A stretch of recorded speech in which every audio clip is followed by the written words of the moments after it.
implicitly in what you're saying is this. Some things are your responsibility, whether you want them to be or not. And some things are only your responsibility if you choose to take them on as your responsibility. Food and water and air, there's some things we got to say, this is your responsibility. And, if not you, then who? Not everyone's going to take responsibility, but you've got to go around and ask people, will you? Will you take responsibility for the consequences of, what's on your fork, what's on your knife, what's on your plate every day? The animal suffering, ecology, health, everything else. Sure. And that's why I preach, man. I don't preach for everyone to go do humanitarian work in Laos or Cuba. I don't. I think very few people should do that. There are some special people for whom that might be a good path in life. But yeah, veganism is for everybody. You don't have to be a highly intelligent person to be a great animal activist. I didn't even finish high school, and I haven't gone to university, and I say the same thing over and over and over again. À-bas-le-ciel. Hey guys, I did an interview with a vegan activist, podcaster, and organizer for Cube of Truth, Anonymous the Voiceless, just last week. And he asked me at one point in the conversation, what do I have to say about the simmering conflict between vegan activists and intersectional activists, intersectionalism? So in just a minute, you're going to hear my direct, earnest answer to that question. But here's the thing. I like to make videos so that they won't just be meaningful the day they get uploaded to YouTube, but so they'll be meaningful if people come back and watch them 5 years from now, if I come back and watch them 5 years from now, etc., etc. And I feel I have to say a little bit about the context this video is being made in the year 2018. And the context is there's really a lot of hatred directed towards vegans from the far left wing, from socialists, leftists, crypto-communists, and including most of the people who use the concept of intersectionalism positively. Now, we have to digress on this point. People who defend the idea of intersectionalism, especially within academia, will often try to describe it as a value-neutral analytical toolkit, as an approach to research, as an approach to the academic discussion of politics that could be used by anybody with any political bias, anyone who's interested in issues of overlapping oppressions, intersecting oppressions. Riddle me this. When was the last time you saw an intersectionalist analysis of how oppressive communism was to the citizens of Russia after the year 1917? When was the last time you saw an intersectional analysis of the overlapping oppressions of what it was like to be alive in China during the life and dictatorship of communist leader Mao Zedong? Yes, in theory, the intersectionalist approach to politics could be used by a moderate person, a centrist person, or even a conservative person, even a right-wing person, to look at different types of historical and political situations. But it is absolutely absurd to suggest in the year 2018 that this is a value-neutral tool used for research in academia that doesn't bring with it a very definite political agenda. And maybe that's to be regretted, and maybe 5 years from now that'll change. I doubt it, but it's possible. Now, in terms of the hostility that vegan activists and anyone who talks positively about veganism faces from the far left, this has been the subject itself of real formal academic research. The one author I know who published on it was Dr. Will Kimlicka. This is Kimlicka. Kimlicka is spelled with a K and a Y. You can guess the rest. Dr. Will Kimlicka. He basically tried to write the history of why animal rights and left-wing politics have always mutually rejected each other, even though people who are in the center or conservatives or the right, people outside tend to assume that animal rights is a left-wing thing. And it's not. Now, again, historically, you have to understand, like, for my own mother, for her generation, my mother, having been a university radical in 1968, sorry, I should have done the quotation marks for radical. I was a little bit too slow there in getting the air quotes up. Being a university radical in 1968, for her, the core of left-wing identity had to do with things like labor unions, had to do with the concept of the general strike, had to do with the idea of the working class rising up and imposing working class values as opposed to bourgeois values and as opposed to aristocratic values, right? Now, what does working class values really mean? That's another question, but it's very obvious that from a left-wing perspective, they are stabbing at the heart of veganism when they claim that veganism is elitist, that veganism is linked to white privilege, that veganism is part of these nebulous intersecting oppressions. And that's what we deal with every day as vegans. And that's what I dealt with literally today. So again, whether or not you deal with this on a daily basis has to do with how many left-wing people you talk to. I was walking down the street. I had literally just been eating kale, and I had kale in my teeth, and I was wearing a vegan t-shirt. So I'm about as stereotypical vegan as you can possibly get. And this young woman buttonholes me to have a conversation with me. And she starts off by saying, you have something green in your teeth. Great way to pick up a dude, ladies. Great way to start a conversation. And I said, oh yeah, that's probably kale. I just ate some kale. And it was. And we start chatting. The main reason I was talking to her was that I'm still learning Chinese, and I'm always really looking for people to be language partners. I thought she might know some Chinese. But as soon as this conversation gets rolling, what she lays on me is, oh yeah, veganism. She'd just been discussing veganism in her political science and gender studies classes. She's a major in politics and gender studies up at University of Victoria, and she lays on me these exact notions. Veganism is somehow about white people oppressing non-white people. Veganism is elitist, et cetera, et cetera. This is this intersectionalist condemnation of veganism. And, I don't really think any of the finer points of intersectionalism as theory are to blame there. I think what's really lacking is basically generosity of spirit. It's basically for people in the left wing to say, oh, that's interesting. What can I learn from that? What can I learn from your experience? And look, guys, we just happen to be criticizing the left wing here, but believe me, I can criticize the right wing and conservatives far more harshly than this. But I really find that when I talk to left-wing people, I especially hear English-speaking left-wing people, England, Canada, Australia. If I tell them something like, oh yeah, I've just been doing humanitarian work in Cambodia and Laos, I've just come back. I've never once had a left-wing person capable of just saying, oh, that's interesting, or oh, wow, great, or even asking in an open-ended way like, oh, so do you think that was effective? Like, do you think it went well? Do you think you really had outcomes that mattered? Or did you feel it was a waste of time? Like, do you feel there were real impacts? Do you think there was a lack of impacts? I am the most skeptical and open-minded person on that. I'm really willing to discuss that with people.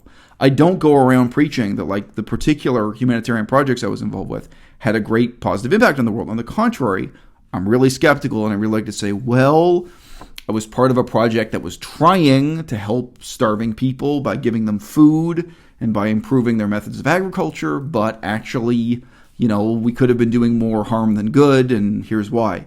I'm completely willing to have that conversation. I don't expect other people to cheerlead for me, and I don't present like propaganda about the particular political causes and questions I've been involved with in my own life, and that includes veganism. If this is your first time coming to the channel, welcome, but I do not do propaganda or cheerleading for veganism. I ask tough questions. But yeah, at bottom, I don't actually think in this sense that intersectionalism is the problem. I think the problem is a fundamentally defensive attitude on the part of many left-wingers, not all, a sense of who do you think you are? Don't you know who I think I am? Where they cannot be satisfied if you tell them about any moral claim or any ethical cause that matters to you. Like, if I personally care about and am involved with the Cree and the Ojibwe, First Nations politics, First Nations language extinction, politics of education and poverty of Indigenous peoples of Canada, when I tell them that, and they can't just be happy for me or even have a skeptical attitude, like, oh, okay, so here's someone with a different background, and different set of interests. What can I learn from them? Whether it's that or Cambodia or veganism, where they respond to veganism just as a threat, like, oh, so you have a way to make the world a better place, and it has nothing to do with me and my issues and like the philosophy of Emma Goldman or whatever it is they're heavily committed to. It has nothing to do with ideological commitments I've already made. Therefore, I'm going to do what I have to do to undermine and discredit you and your worldview. But I wanted to add this. This is my last note, and then we go straight to me giving the direct answer in this interview about this topic. You know, a couple videos ago, I was addressing the issue of reducitarianism. And I said to you guys, honestly and bluntly, reducitarianism is a threat. It's a threat to the vegan movement. It's a threat to vegan philosophy. It's a threat, and here's why. Because it's an look, we can't make common cause with a genuinely incompatible cause. And they're really incompatible. I would not say the same about intersectionalism. I really wouldn't. There's no reason fundamentally why veganism should be incompatible with, people who are basically concerned about the way in which racism and sexism and other forms of hierarchy and oppression can overlap and intersect. There's no need for those to be incompatible or in conflict with one another. However, at the time that I'm making this video in 2018, for totally extrinsic reasons, the reality is they are in conflict with one another. And just today, walking down the street, this young woman starts talking to me, and the minute I mention, oh yeah, like I'm a vegan activist, I'm involved in vegan politics, the first thing she wants to tell me is how her gender studies professor and other left-wing university professors are telling her how veganism is a really terrible thing, and it's somehow about like sophisticated, wealthy people in the cities oppressing poor tribal peoples living on small tropical islands, or groups like the Inuit who survive by fishing, allegedly. If you've ever actually met and talked to Inuit people, very few of them are living a traditional livelihood anymore. Story subject for another video. But where there's this framework presented to them in the university classroom on a basis of ersatz, far-left, crypto-communist politics, to some extent bundled up with intersectionalist jargon. And that they're approaching veganism with a kind of phony skepticism and a deep-seated sense of resentment, hostility, and defensiveness that then we as vegans have to deal with every day. À-bas-le-ciel. Don't you have to choose your battles at a certain point? Right. No, so look, I just made a video about this yesterday. So it's something I've been thinking about recently, but it's something that comes up again and again. And, the one word I use most of all in talking about this is tragic. This is part of the tragedy of life, not just in 2018. It always was, it always has been, always will be. When I was doing humanitarian work and politics in Laos and Cambodia, I'm ethnically Jewish. People would want to have conversations with me about politics in Israel. And I'd say to them, I don't do Israel-Palestine. I don't do Syria. That's not my field of expertise. That's not what I'm out here right now doing humanitarian work in Laos. And this takes everything I've got. Just saying, if you want to know about Laotian politics, you can't even spell the name of the politician at first. Kitsum Bohumivan, right? Right. And when was that? Whatever. Sorry, I'm talking to someone who's experienced living in Thailand. But there really is a barrier there, of course, linguistically and in terms of historical and political knowledge. It's look, this is what I'm doing. But I make even the further point that even within veganism, in terms of this tragedy of specialization, if you really care about dolphins in the Mekong River, or if you really care about orangutans in Indonesia, or if you really care about deer or bears in Canada, or groundhogs in Canada, any species like this in Canada, once you've fastened onto that, once you've made that the locus of your activism, your advocacy, your research, your thoughts, your emotions, your time, your money, quite possibly that is going to take everything you've got to give. And now you're the guy. Of course, here in Victoria, the most common example is whales. There are people who start becoming whale advocates or dolphin advocates, and then that's it. everything they've got to give in life. And even veganism becomes less important or disappears, into the background, even if they got into it because they were vegan first. So yeah, I think that is really, part of the fundamental tragedy of being human. And, you find ways to talk about it where it's clear, like, okay, like here I am in Laos and Cambodia, and I'm not going to tell you I don't care about what's happening in Syria or Israel or Palestine. I'm going to tell you that's not my responsibility. Like right now, I'm literally part of this humanitarian project here in Laos, and this is what, my thought and time and energy goes to. And that's a choice you can make. And then the other side of it that I've talked about, on YouTube is how heartbreaking that is when the project ends. When I left Laos, so I was doing humanitarian work in Laos in the most obvious kind of humanitarian project. So they're really brief, but the project included handing sacks of rice to starving people. So that's like the simplest kind. Okay, you're starving, we're going to give you food. It's the simplest kind. That's not all they did. They did other things too. But that's the simplest kind of humanitarian intervention. And I was kicked out of the country with death threats from a government official. Government official freaked out and said she was going to have me killed. She went into all this detail. My parents would never find my body, be buried in the jungle and all this stuff. It was quite a bizarre story. Yeah. So I left that country with nothing but my backpack and my bicycle. And it's like, wow. So I've put, I had no money. I mean, I was broke.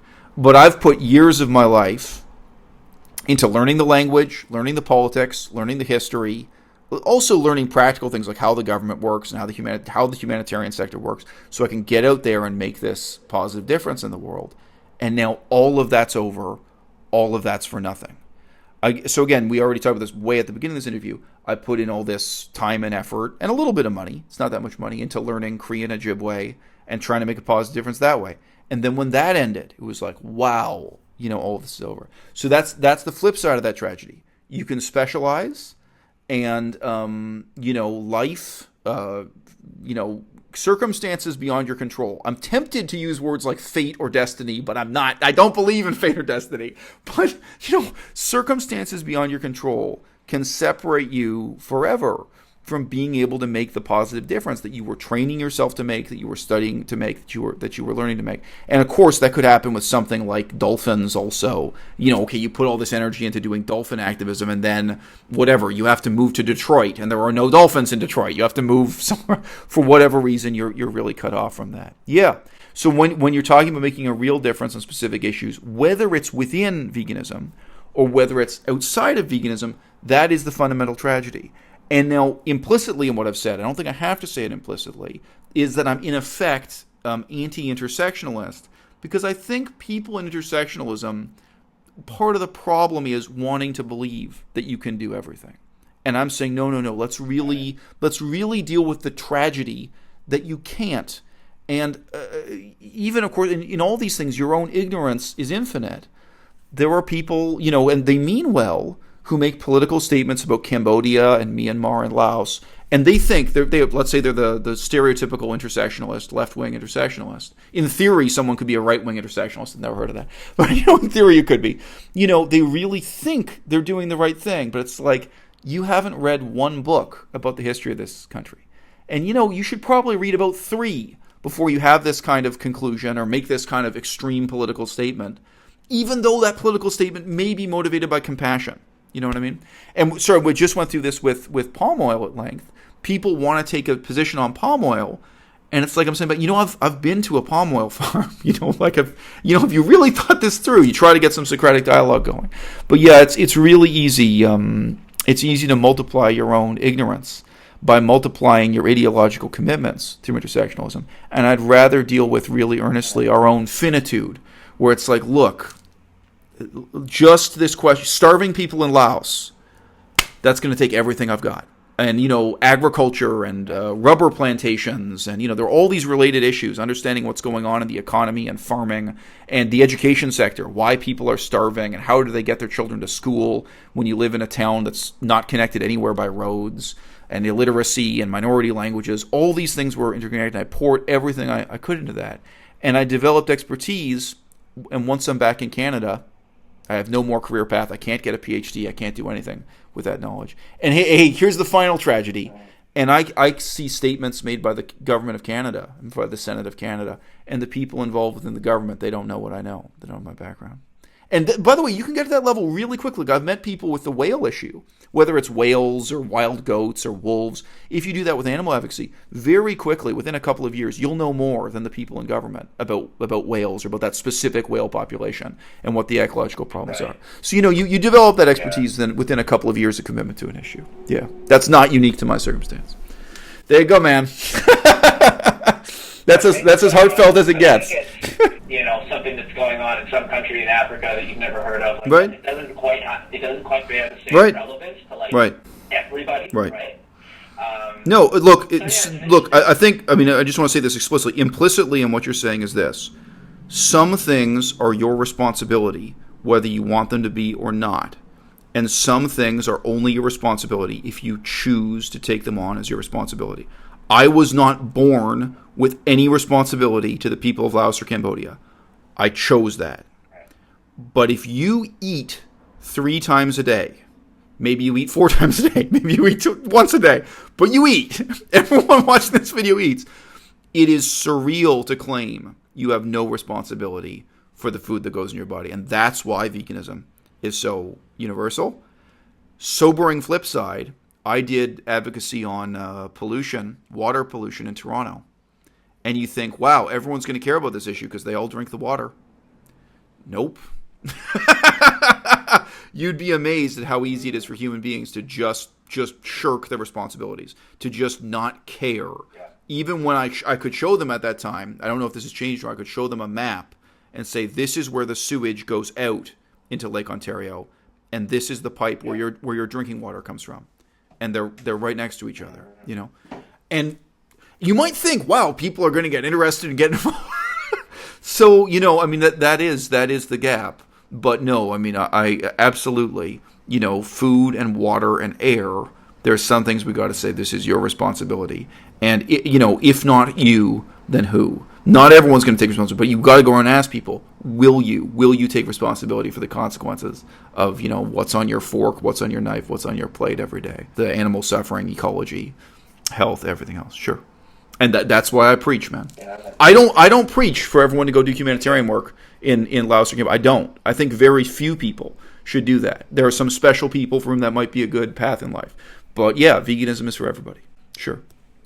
À-bas-le-ciel.